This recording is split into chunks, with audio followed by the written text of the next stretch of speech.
Et avant de prendre la direction de New York, coup d'œil sur le marché obligataire en Europe cet après-midi. C'est Yannick Lopez qui est avec nous, responsable de la gestion de taux chez Ophi Asset Management. Bonjour Yannick. Bonjour. Bon, on a deux événements marquants aujourd'hui. Évidemment, le résultat des élections en Allemagne et puis ces indicateurs PMI.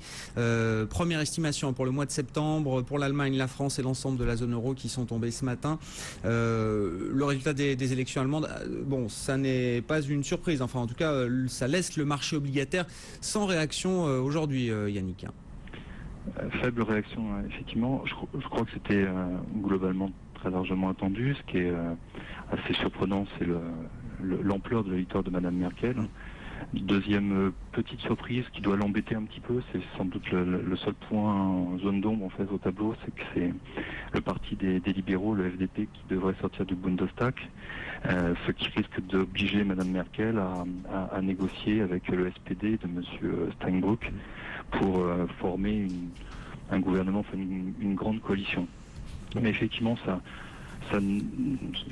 devrait pas être un grand changement de politique d'une manière générale. Déjà parce que finalement les positions des uns et des autres, enfin de la CDU, de Madame Merkel et le SPD de Monsieur Steinbrück, finalement avaient des positions assez proches, assez centristes. Et puis d'une manière générale, je dirais que la puissance du vote en faveur de Madame Merkel montre que globalement le peuple allemand a apprécié la façon dont Mme Merkel a géré la crise en zone euro, a géré la situation économique du pays. Et enfin, je crois que le dernier élément, et même si ce parti ne rentre pas au Bundestag, c'est la percée, on va dire, de ce parti, c'est pas vraiment extrême, mais qui s'appelle Alternative für Deutschland, qui a, je crois, obtenu le parti anti-euro, juste voilà, un petit peu en dessous de 5%, alors qu'il a été créé il y a à peine quelques mois. À peine quelques mois, et effectivement, je pense que le fait qu'il parte de rien et qu'il approche quasiment le seuil fatidique des 5%, donc possiblement d'être une capacité à rentrer au Parlement, montre que la ligne de conduite de Mme Merkel doit être poursuivie sur le plan international. Bon, et du côté des PMI, on peut faire le lien aussi. La locomotive allemande confirme qu'elle est en train même d'accélérer encore un petit peu en septembre. On s'inquiétait de savoir si l'Allemagne allait être affectée par les difficultés de ses partenaires, peut-être de la France, qui stagne malgré tout, qui se stabilise. Elle a plutôt tendance à continuer de progresser, à accélérer, et on imagine que ça bénéficie à pas mal de pays de la zone euro.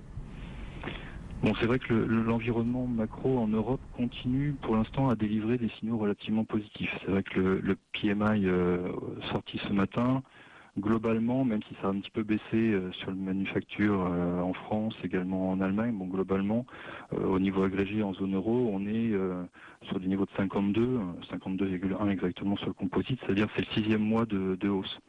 Donc ça, c'est plutôt intéressant. Première chose à relever. Deuxième chose, c'est que globalement, ça devrait être ça devrait valider un PIB au 3e trimestre qui devrait se situer finalement à peu près sur les mêmes niveaux en zone euro que ce qu'il a été au 2e trimestre. Enfin, tout le moins, le niveau du PMI est consistant avec une légère croissance en zone euro. Donc ça veut dire qu'on pérennise, si je peux dire, la sortie de récession, même si on est sur des niveaux de reprise extrêmement fragiles et qu'il ne faut pas aller trop vite. Je pense que le troisième aussi élément à relever, c'est que même si ça rebondit en France, notamment sur les services, on voit qu'on a encore des PMI et un contexte macroéconomique en France qui continue d'être à la traîne et de diverger par rapport à son principal allié, l'autre locomotive qui est de l'autre côté du Rhin, qui est l'Allemagne. C'est vrai que de ce côté-là, la France manifestement continue d'être à la traîne par rapport à l'Allemagne. Il n'y a pas vraiment de changement malheureusement de ce côté-là.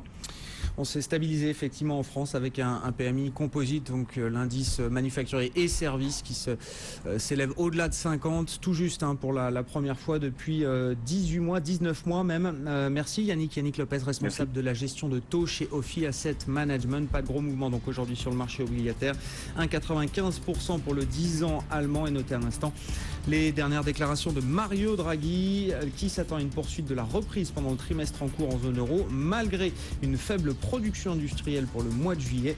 Patron de la Banque Centrale Européenne qui redit que les taux resteront à un niveau bas pendant une période prolongée. Petite baisse à l'instant de l'euro contre dollar notamment. On passe sous 1,35, 1,34,92.